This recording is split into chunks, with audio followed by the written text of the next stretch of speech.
What's up everyone? Welcome back to the channel. This is day 12 और आज हम accounts के अंदर कुछ और शानदार शानदार चीज़ें सीखेंगे, कुछ और बेसिक्स बनाएंगे। एडमिशन ऑफ अ पार्टनर के कल मैंने जो 2 क्वेश्चंस कराए थे डे 11 पे, वो बहुत ही इंपॉर्टेंट है गाइस, क्योंकि उसके अंदर बहुत इंपॉर्टेंट एडजस्टमेंट्स हैं, गुडविल का ट्रीटमेंट बहुत अच्छा है और उस केस के अंदर आपने 2 कैपिटल एडजस्टमेंट्स भी सीख ली। आज की क्लास में मैं रिटायरमेंट के बारे में कुछ चीज़ें सिखाऊंगा, डेथ ऑफ अ पार्टनर के बारे में कुछ चीज़ें सिखाऊंगा और बहुत ही शानदार आज की क्लास रहने वाली है। तो आओ जल्दी से कॉपी पेन लेके आज डे 12 को बहुत एक्सीलेंट बनाएंगे और अपने कॉन्सेप्ट बिल्ड करेंगे। चलिए जल्दी से let's begin.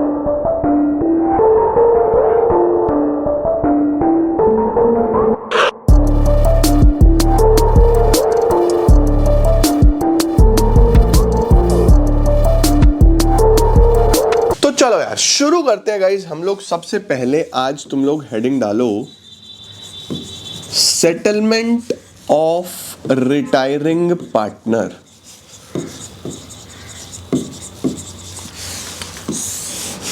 Settlement of retiring partner sir क्या है ये? What is this settlement of retiring partner? देखो बच्चों, अभी तक तुम लोगों ने क्या सीखा? तुमने चेंज इन पीएसआर में भी बड़ा क्वेश्चन करा, तुमने एडमिशन ऑफ अ पार्टनर में भी बड़ा क्वेश्चन किया, रिटायरमेंट में भी कॉम्प्रिहेंसिव क्वेश्चन वैसे ही चलेगा जैसे अभी तक तुम लोग करते आए हो। ठीक है, अब आप एज्यूम कर लो कि हम लोग एक कैपिटल अकाउंट बना रहे हैं। ओके, 3 पार्टनर्स हैं, ए बी और सी, A B C, A B और सी। ये सी रिटायर हो रहा है, लेट्स सपोज। कौन रिटायर हो रहा है? सी रिटायर हो रहा है। ठीक है, तो अब तुमने रिटायरमेंट में क्या क्या सीखा है? सर सबसे पहले तो न्यू रेशो निकालना सीख लिया, बिल्कुल सही। उसके बाद सर हमने रिजर्व सीखा कि रिजर्व्स भी डिस्ट्रीब्यूट हो जाएंगे ओल्ड पार्टनर्स में ओल्ड रेशो में, बिल्कुल सही सीखा। उसके बाद सर हमने गुडविल का ट्रीटमेंट सीखा, that is gaining to sacrificing.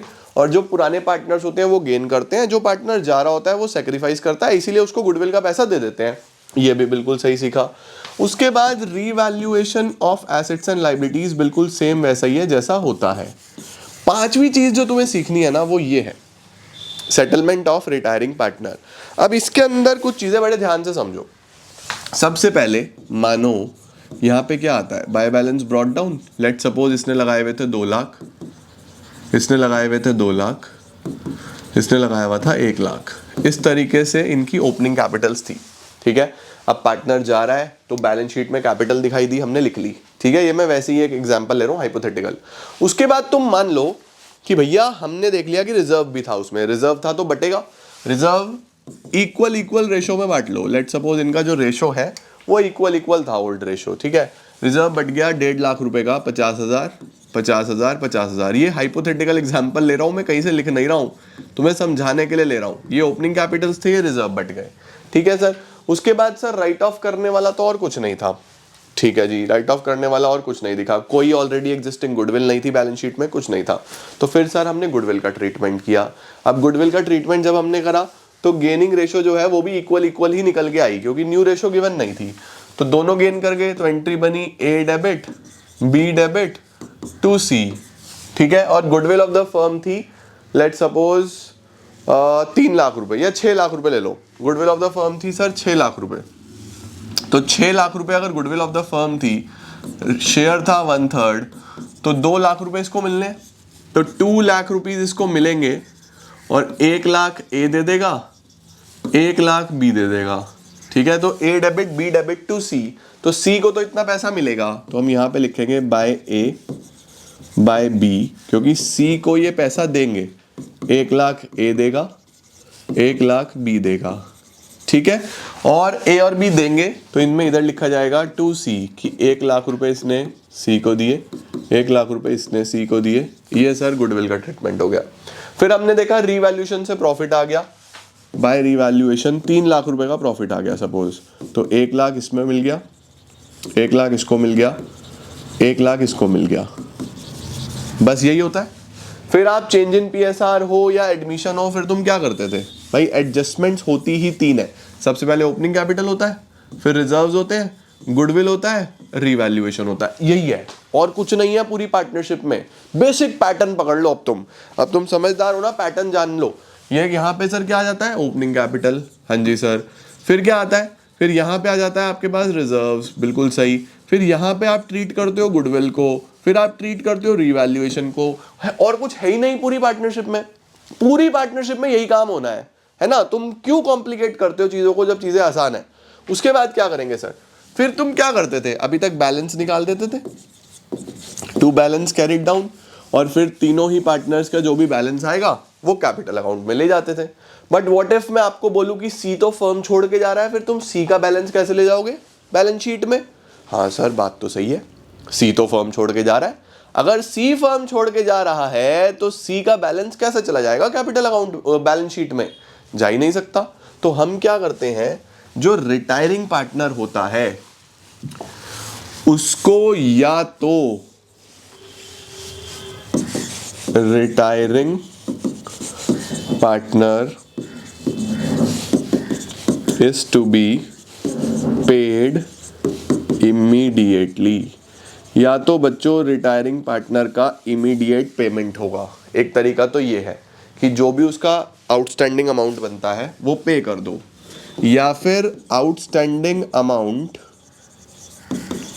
Of retiring partner is transferred to his loan account. या फिर हम क्या करते हैं, हम बोलते हैं भैया जो भी आपका पैसा बनता है, जो भी आपका पैसा बनता है वो हम मान रहे हैं कि हमने आपसे लोन लिया हुआ है और हम आपको फ्यूचर में दे देंगे, क्योंकि अभी हमारे पास पैसा नहीं है। तो फर्म क्या करती है, फर्म बोलती है कि भैया दो तरीके से ट्रीटमेंट कर सकते हैं, या तो इमीडिएटली पे कर देंगे, एक तरीका तो ये है कि इमीडिएटली पे कर दो। बट ध्यान रखना बच्चों, इमीडिएट पेमेंट कब होगा, ये पेमेंट इमीडिएटली कब होगा, only if the question states. Immediate payment तभी होगा बच्चों अगर क्वेश्चन ने ऐसा बोला। अगर क्वेश्चन साइलेंट हुआ, if the question is silent, अगर क्वेश्चन साइलेंट हुआ तो तुम्हें उसके बैलेंस को लोन अकाउंट में ही ट्रांसफर करना है, दैट इज इट। ठीक है, तो देखो मैं आपको दोनों चीजें दिखा देता हूं, पहले आप इसका स्क्रीनशॉट ले लो कि सेटलमेंट कैसे होता है।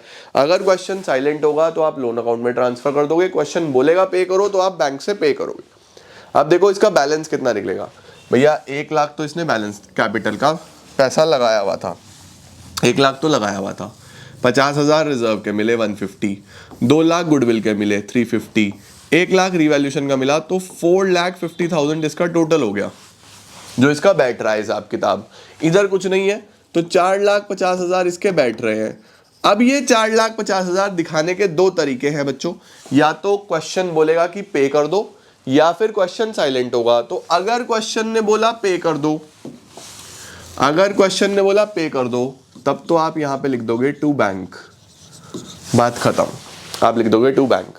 और इसका ये बैंक सर कहां जाएगा, अगर क्वेश्चन ने बोला कि पे कर दो तब तो हम लिख देंगे टू बैंक, तो ये बैंक जाएगा कहां, ये बच्चों बैलेंस शीट में बैंक में से माइनस हो जाएगा इतना अमाउंट। सर बैंक में से माइनस क्यों होगा, क्योंकि तुमने पे कर दिया है ना। और अगर क्वेश्चन साइलेंट हुआ तो फिर तुम इसे ट्रांसफर करोगे लोन अकाउंट में, तो तुम यहाँ पे लिखोगे टू सीज लोन अकाउंट। तो या तो क्वेश्चन बोलेगा पे करो तो टू बैंक लिख देना, या तो क्वेश्चन बोलेगा कुछ भी नहीं तो फिर तुम लोन अकाउंट में डाल के आओगे अगर क्वेश्चन साइलेंट हुआ। सर अब ये लोन कहाँ जाएगा, ये बैलेंस शीट में लायबिलिटी साइड में लोन अकाउंट के नाम से दिखता रहेगा।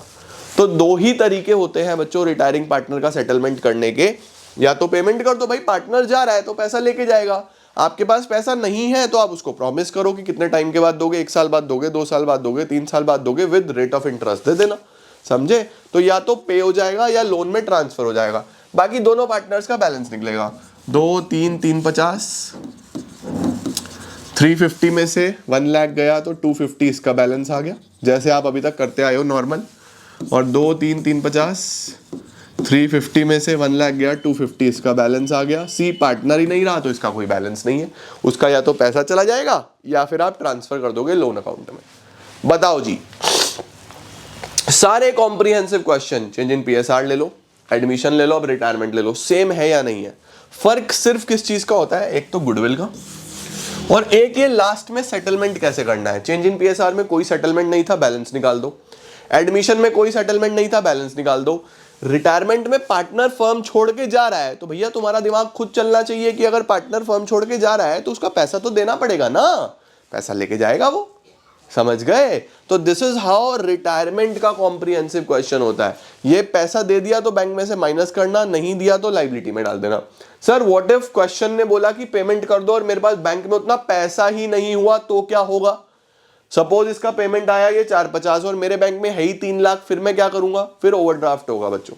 आप बैंक से 1.5 लाख रुपए ओवरड्रॉ करोगे, वो बैंक फिर आपका पॉजिटिव बैलेंस नहीं रहेगा, नेगेटिव बैलेंस आप लाइबिलिटी में शो कर दोगे, बैंक ओवरड्राफ्ट।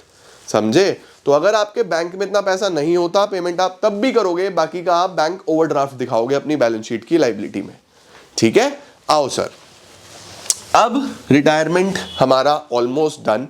ये लोन अकाउंट कैसे बनता है ये मैं आपको सेपरेट सिखाऊंगा। रिटायरमेंट में एक लोन अकाउंट और बचा, फिलहाल लोन अकाउंट आपको नहीं बनाना, फिलहाल आपको कॉम्प्रिहेंसिव क्वेश्चन समझ में आ गया कि पूरा कैसे होता है। ठीक है? अब आप हेडिंग डालो बच्चों, इसका स्क्रीनशॉट ले लिया? डन है जी। अब आप हेडिंग डालेंगे बेटा डेथ ऑफ अ पार्टनर। चल जा भाई, क्या बात हो गई? Death of a partner. Sir अगर किसी पार्टनर की डेथ हो जाती है तो क्या अकाउंटिंग ट्रीटमेंट होगा? किसी भी पार्टनर की डेथ हो जाती है तो क्या अकाउंटिंग ट्रीटमेंट होगा? सोचने वाली बात है, कैसे चलेगा, किस तरीके से होगा? तो बच्चों मैं तुम्हें एक बात बता दूं, रिटायरमेंट में भी पार्टनर फर्म छोड़ के जा रहा था, डेथ में भी पार्टनर फर्म छोड़ के जा रहा है, दोनों में कोई भी फर्क नहीं है। फर्क सिर्फ इतना है कि रिटायरमेंट में वो अपना पैसा खुद लेके जाता है, डेथ में उसका पैसा उसके लीगल एयर या लीगल रिप्रेजेंटेटिव को मिलता है, इतना ही फर्क है। अकाउंटिंग पॉइंट ऑफ व्यू से एवरीथिंग इज सेम। तो डेथ ऑफ अ पार्टनर में क्या बोलूंगा मैं? All the adjustments. सर कौन कौन सी एडजस्टमेंट्स? चाहे वो रेशो निकालनी हो, that is new ratio, gaining ratio, चाहे गुडविल की बात हो, चाहे रिजर्व्स की बात हो, चाहे रीवैल्यूएशन की बात हो, all the adjustments are same as retirement. सारी की सारी एडजस्टमेंट सेम है बिल्कुल। किसके तरीके से? रिटायरमेंट के तरीके से। Just the settlement will be made through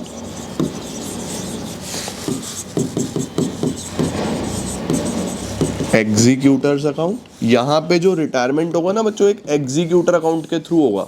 मतलब जो डिजीज्ड पार्टनर का, डिजीज्ड का मतलब जिसकी डेथ हुई है, जिसकी डेथ हुई है, जो उसका बैलेंस निकल के आएगा ना, वो आप उसके एक एग्जीक्यूटर अकाउंट में ट्रांसफर करोगे। सर ये एग्जीक्यूटर कौन होता है? एग्जीक्यूटर होता है बच्चों एक वो इंसान जो डिजीज्ड पार्टनर का सारा हिसाब किताब करवाता है। ठीक है? तो एग्जीक्यूटर अकाउंट में आप ट्रांसफर करते हो। और एक तो ये चीज नहीं है, and we have to learn the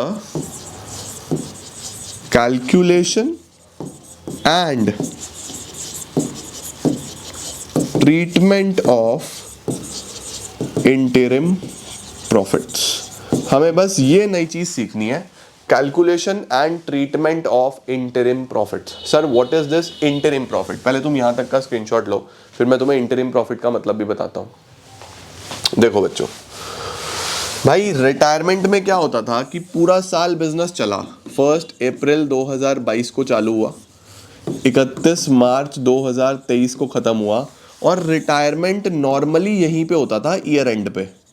तो हम जो भी चीजें करते थे वो साल के लास्ट में कर देते थे, है ना? साल के लास्ट में कर देते थे। बट डेथ तो किसी के भी हाथ में नहीं है भैया, डेथ तो कभी भी हो सकती है। तो सपोज करो कि एक पार्टनर की डेथ यहां पे हुई ऑन 1 अक्टूबर, उसकी डेथ यहां पे हुई 1 अक्टूबर पे। तो अब अगर उसकी डेथ 1 अक्टूबर पे हुई तो उसको कैपिटल तो उसका पूरा दे दोगे आप, जितना भी उसने पैसा लगाया हुआ है वो तो पूरा दे दोगे। उसका गुडविल का पैसा भी पूरा मिल जाएगा, क्योंकि गुडविल का टाइम पीरियड से क्या लेना है, उसका रिजर्व का पैसा भी पूरा मिल जाएगा उसको, है ना। उसका रीवैल्यूएशन का जो प्रॉफिट या लॉस होगा, रीवैल्यूएशन का जो प्रॉफिट या लॉस होगा वो भी पूरा मिल जाएगा। बट सर अगर कोई इंटरेस्ट ऑन कैपिटल हुआ वो भी क्या पूरे साल का होगा? नहीं, अब पूरे साल का नहीं होगा। क्यों? क्योंकि सर ये तो अभी बिजनेस यहीं तक चला, 6 ही महीने हुए भाई, पूरा अप्रैल मई जून जुलाई अगस्त सितंबर, अप्रैल मई जून जुलाई अगस्त सितंबर, अक्टूबर 1 पे तो उसकी डेथ हो गई, तो 6 ही महीने चला। तो जो इंटरेस्ट ऑन कैपिटल मिलेगा वो एज पर टाइम पीरियड मिलेगा, इसका प्लीज ध्यान रखना। जो इंटरेस्ट ऑन ड्रॉइंग्स आप उससे चार्ज करोगे वो भी आप as per time period charge करोगे, ठीक है। उसके साथ साथ बच्चों तुमने इस 6 महीने में जितना भी प्रॉफिट बनाया, 6 महीने में बिजनेस तो करा होगा उसने, बिजनेस में पार्टिसिपेट तो करा होगा, इस 6 महीने के प्रॉफिट को ही बोलते हैं इंटरिम प्रॉफिट्स। तो ये जो उसको प्रॉफिट में हिस्सा मिलेगा वो भी बच्चों एज पर टाइम पीरियड मिलेगा। तो डेथ ऑफ अ पार्टनर में बेटा ध्यान रखना कि कैपिटल उसको पूरा मिल जाएगा, ठीक है, कैपिटल का अमाउंट उसका पूरा, गुडविल का अमाउंट उसका पूरा, रिजर्व उसको पूरे पूरे मिलेंगे, रीवैल्यूएशन का प्रॉफिट या लॉस पूरा पूरा मिलेगा, उसमें कोई टाइम पीरियड नहीं है। लेकिन अगर कोई इंटरेस्ट ऑन कैपिटल हुआ वो एज पर टाइम पीरियड मिलेगा, कोई इंटरेस्ट ऑन ड्रॉइंग्स हुआ तो एज पर टाइम पीरियड आप चार्ज करोगे, कोई प्रॉफिट है जो साल के बीच में कमाया है वो भी एज पर टाइम पीरियड ही दिया जाएगा, इसीलिए उसको इंटरिम प्रॉफिट बोलते हैं। समझे बच्चों?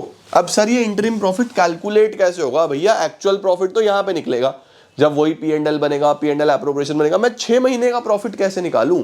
तो हम ये प्रॉफिट एवरेज बेसिस पे निकालते हैं, कैलकुलेशन ऑफ इंटरिम प्रॉफिट्स। ये जो हम प्रॉफिट्स निकालते हैं बच्चों, ये एवरेज बेसिस पे निकालते हैं, और इसको निकालने के 2 तरीके हैं। सर 2 तरीके कौन से हैं? एक तो है बच्चों टाइम बेसिस और एक है turnover basis. Sir time basis क्या होता है और टर्नओवर बेसिस क्या होता है? बच्चों ये समझ लो कि टाइम बेसिस का मतलब बहुत सिंपल है कि हम किसी पिछले 2-3 साल का एवरेज या पिछले ही साल का प्रॉफिट सेम ले सकते हैं।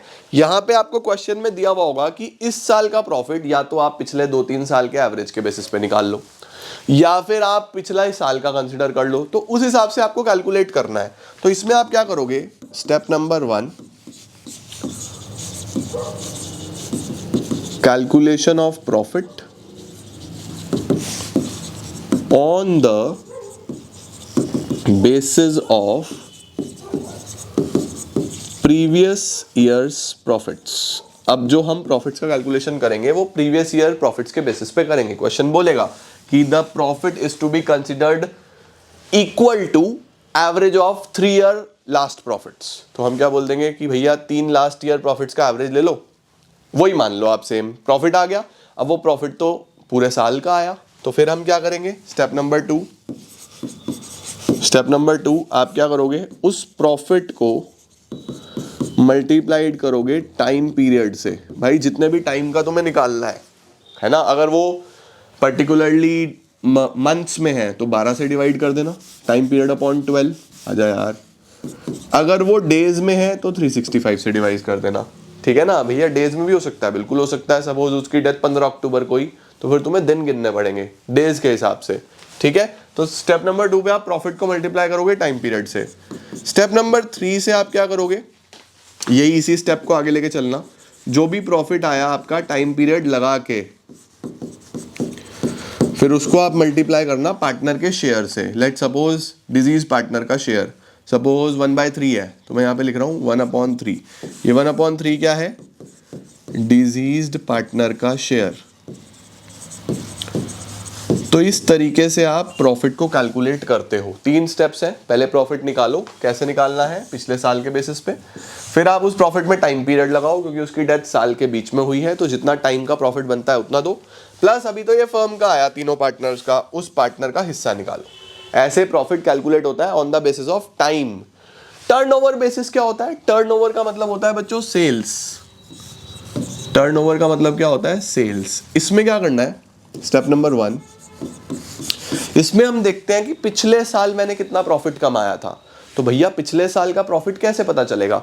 तो हम करेंगे प्रीवियस ईयर का profit divided by previous year की सेल इनटू 100।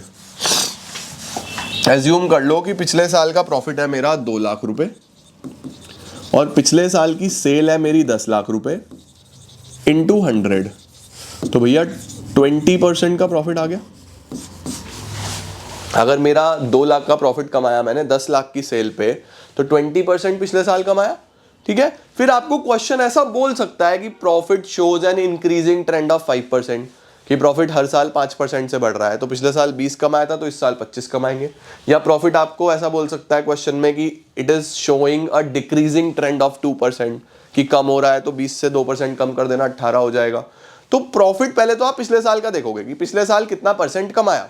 ठीक है, फिर तुम स्टेप नंबर 2 में क्या करोगे? Apply this percentage to current period की सेल।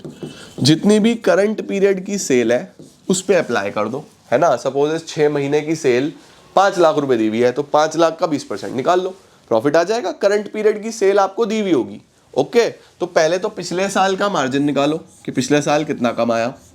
फिर आप इसको करंट पीरियड की सेल पे अप्लाई कर दो कि भैया इस साल अभी तक कितनी सेल हुई थी, उस पे अप्लाई कर दो। और फिर step number 3, find out partners share.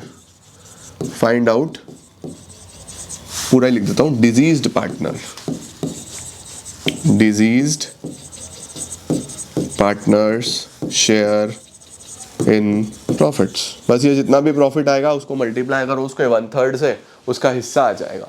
तो देखो प्रॉफिट निकालने के 2 तरीके हैं बेटा, या तो टाइम बेसिस बोलेगा, टाइम में पिछले 2-3 साल का एवरेज या पिछले 4 साल का एवरेज, या फिर सेम पिछले साल वाला भी बोल सकता है। उस पर टाइम पीरियड लगाना, काम कर देना। यहाँ टाइम पीरियड क्यों नहीं लगाया? क्योंकि सेल अभी हुई भाई 6 महीने की हुई होगी। जब साल के बीच में उसकी डेथ हो गई तो सेल ही यहाँ तक 6 महीने की हुई है, तो टाइम पीरियड की क्या जरूरत है। पिछले साल का मार्जिन निकालो, ऐसे निकलता है, उसको अप्लाई करो, प्रॉफिट निकाल दो। इसके क्वेश्चंस कराऊंगा मैं कल, चिंता मत करो, आज तुम बेसिक समझ लो। ठीक है, डन सर। ये तो हो गया कैलकुलेशन। अब आ जाओ ट्रीटमेंट पे। Treatment of interim profits. Sir interim profits का ट्रीटमेंट कैसे होगा? ये प्रॉफिट्स को किस तरीके से दिखाएंगे बुक्स में? तो बच्चों इसके भी 2 पार्ट्स हैं। If new ratio remains unchanged, अगर नया रेशो चेंज नहीं होता, इसका मतलब है जो ओल्ड रेशो था वही न्यू रेशो था, जो ओल्ड रेशो है वही न्यू रेशो है, अगर चेंज नहीं होता। फॉर एग्जाम्पल ABC का रेशो 3:4:5 था, ऐसा था। C की डेथ हो गई, ये चला गया, तो अभी A और B का रेशो 3:4 ही है, सेम है, जो पहले था वही अब है ना। तो अगर ऐसा है, रेशो अनचेंज्ड है, तब क्या करेंगे?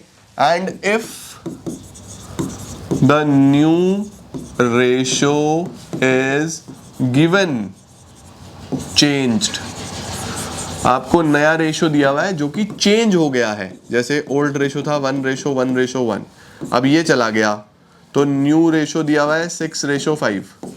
तो देखो रेशो चेंज हो गया, पहले कुछ और था अब कुछ और है। तो अगर ऐसा है कि रेशो अनचेंज्ड है और अगर ऐसा है कि रेशो चेंज हुआ है, तो बच्चों अगर रेशो चेंज हुआ है तो यहां तो आप प्रॉफिट की एंट्री करोगे गेनिंग टू सैक्रिफाइसिंग। पहले आप गेनिंग रेशो निकालोगे, एंट्री करोगे gaining partners capital account debit to sacrificing partners capital account. पहली चीज तो ऐसे होती है। गेनिंग पार्टनर का capital account debit to sacrificing partner का कैपिटल अकाउंट। और अगर अनचेंज्ड है तो आप सीधा प्रॉफिट बांटने की एंट्री करोगे। देखो नॉर्मली प्रॉफिट कैसे बढ़ता है, ऐसे बढ़ता है, P&L appropriation account debit to deceased partner capital account. जिसकी डेथ हुई है उसको प्रॉफिट मिलेगा। लेकिन बच्चों अभी तो साल खत्म ही नहीं हुआ, तो एप्रोप्रिएशन कैसे बन जाएगा? अभी तो कोई P&L नहीं बना, एप्रोप्रिएशन कैसे बनेगा? तो याद रखना, फिर हम एप्रोप्रिएशन वर्ड यूज नहीं करते, फिर हम यूज करते हैं P&L सस्पेंस। क्या वर्ड यूज होगा? P&L suspense account debit. तो याद रखना, जिस पार्टनर की डेथ हुई है उसको हम प्रॉफिट इस एंट्री से देते हैं, P&L suspense account debit to deceased partner capital account. ठीक है, ओके। और अगर रेशियो चेंज हो जाए तो ये गेनिंग टू सैक्रिफाइसिंग एंट्री हो जाती है, राइट? ठीक है। उसके बाद बच्चों अब आप हेडिंग डालोगे लास्ट,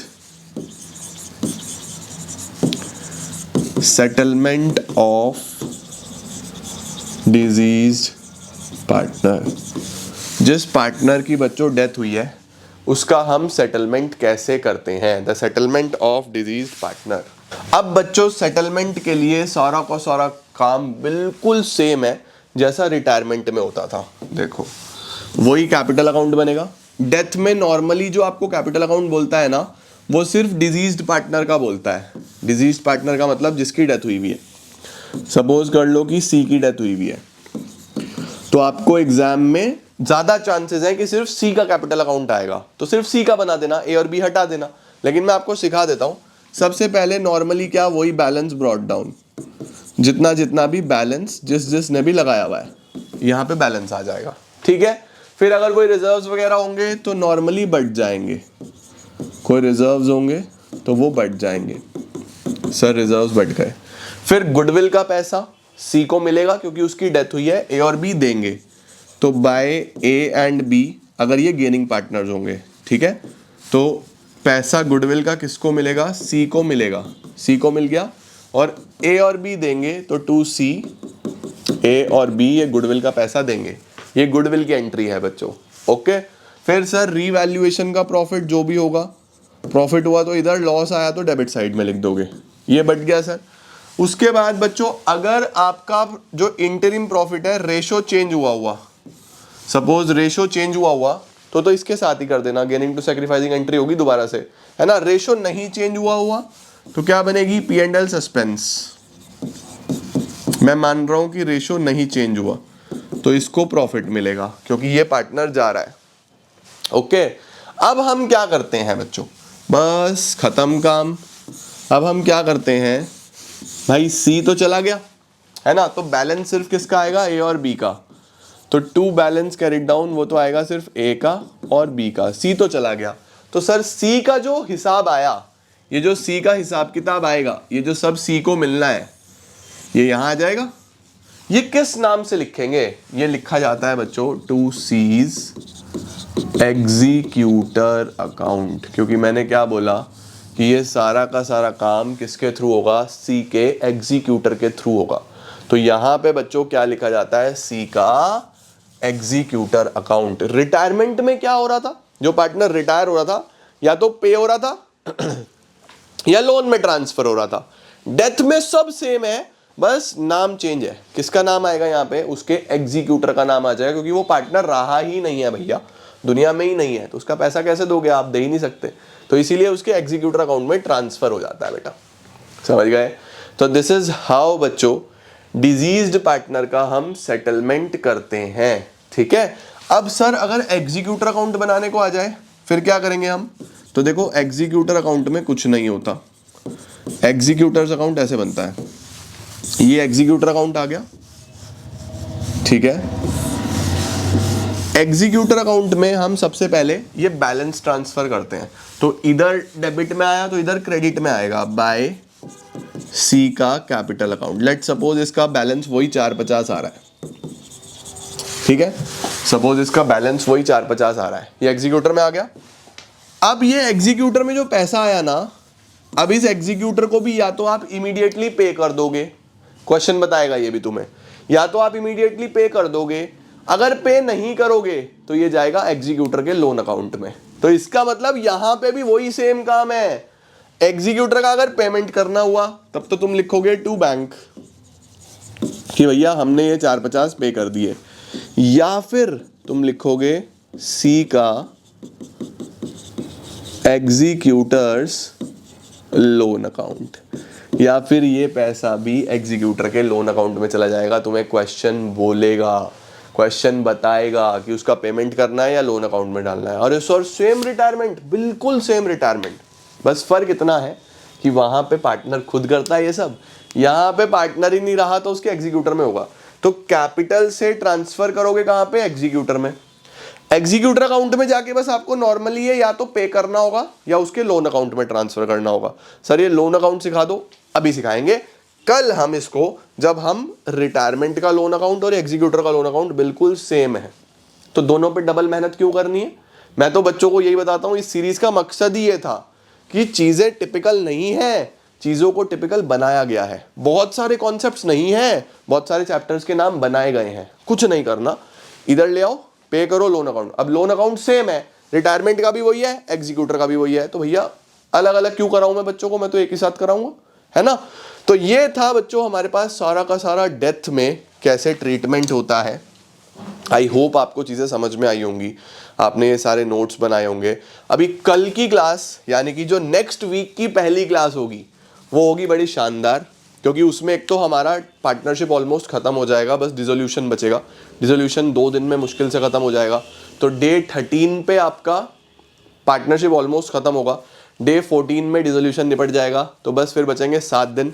7 दिन में हमारे पास सर एनालिसिस है और शेयर डिवेंचर है, बहुत ज़्यादा काम नहीं है। 4 चैप्टर्स हैं मेनली, 4 चैप्टर हमारे आराम से मैं आपको कराऊंगा with everything, each and every concept covered.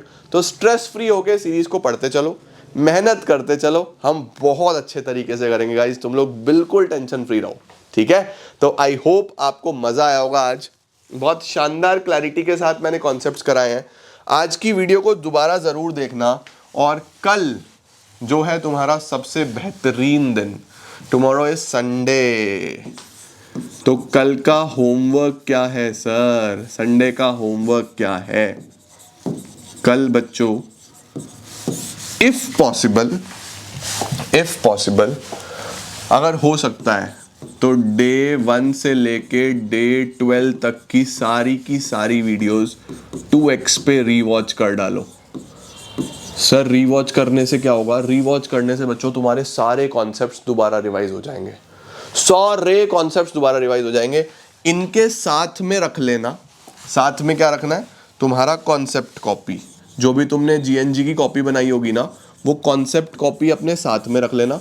जैसे जैसे वीडियो चलता रहेगा पेंसिल साथ में लेके बैठ जाना, अपनी कॉन्सेप्ट कॉपी में टिक करते रहना कि हाँ ये चीज़ ऐसे थी। मुश्किल से मैं तुम्हें बता रहा हूँ 2 से 3 घंटे में तुम्हारा पूरा पार्टनरशिप रिवाइज हो जाएगा, मुश्किल से बता रहा हूँ, ये इससे भी जल्दी हो जाएगा। तो कल संडे को 2 से 3 घंटे निकालो, पूरा पार्टनरशिप रिवाइज कर डालो, देखो तुम्हें कितना कॉन्फिडेंस आएगा कि अरे वाह सर क्या सीरीज है ये, क्या मजा आया। तो तुम्हें क्या करना है? कल बैठना है, एक टाइम ले लो, मैं ही तुम्हें टाइम देता हूं, छोड़ो, ठीक 12 बजे बैठ जाओ, 12 नून। कल कसम खा लो कि कल 12 बजे अकाउंट्स लेके बैठनी है, ठीक 12 बजे बैठो, 3 बजे तक तुम देखोगे, मैक्सिमम है ये, 3 बजे तक तुम देखोगे कि सब हो गया। कल ये करके ही लंच करना, कॉन्फिडेंस के साथ लंच करना, सेटिस्फैक्शन के साथ लंच करना कि यार क्या बात है, क्या करा है हमने अचीव इन 12 दिनों में। तो बहुत अच्छा तुम्हें सेटिस्फैक्शन मिलेगा, अच्छा लगेगा, और मुझे आके कमेंट सेक्शन में ज़रूर बताना कि सर अच्छा लगा, राइट। तो चलो यार, आज का कार्यक्रम समाप्त, आज की कक्षा समाप्त। हम मिल रहे हैं थोड़ी देर में इकोनॉमिक्स के लिए, उसके बाद हम आगे चलेंगे चीज़ों को लेके। Alright, thank you so much everyone for joining in. I am gonna see you all super soon. Till then see ya, take care, bye bye.